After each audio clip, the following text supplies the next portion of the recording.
Mga tsuper na sumali sa service contracting program ng pamahalaan, mas lalong walang kinita. Ayon sa isang transport group, ang kasama natin sa balitang yan si Radjuman Gerald B. Ulep.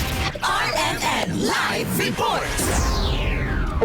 Na kumita na lugi pa ang ilang tsuper ng jeep na sumali sa Service Contracting Program 2026 ng Department of Transportation at Land Transportation Franchising and Regulatory Board o LTFRB na itinatupad noong Abril 15.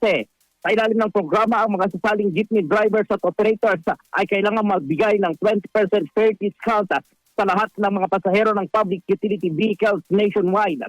Ang programang ito ay naglalayong tulungan ang mga commuter at tsuper dahil sa mataas na presyo ng petrolyo. Pero ayon kay Manibela Chair Marval Buena, may mga lumapit sa kanyang mga tsuper ng jeep at sinabing hindi kumikita sa pagsali sa programa. Anya masyado na kasing mataas ang 20% na discount sa lahat ng mga pasahero, dagdag pa itong 20% na discount sa mga senior citizen, PWD at mga estudyante. Sa ilalim ng kontrata, babayaran ng gobyerno ang mga operator ng tradisyonal na jeep ng 30 hanggang 40 pesos bawat kilometro. Masyado itong mababa, ani Valvera, dahil sa mataas pa rin presyo ng kada litro ng diesel.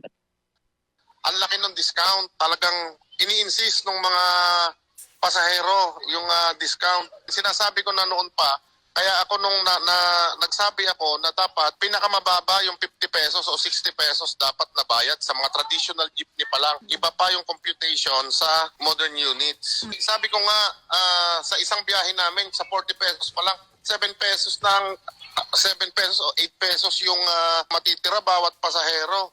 I-compute natin yan sa average na 16 na pasahero. Yun ay kung puno. Paano kung hindi puno? Bukas, nakatakdang magpatupad ang mga kumpanya ng oil price rollback na halos 13 pesos sa kada litro ng diesel, pero kulang pa rin ito ayon sa grupong Manibela. Kasama mo sa DZXL RMN Manila, Radjuman Gerald B. Ulep, Tatak, RMN.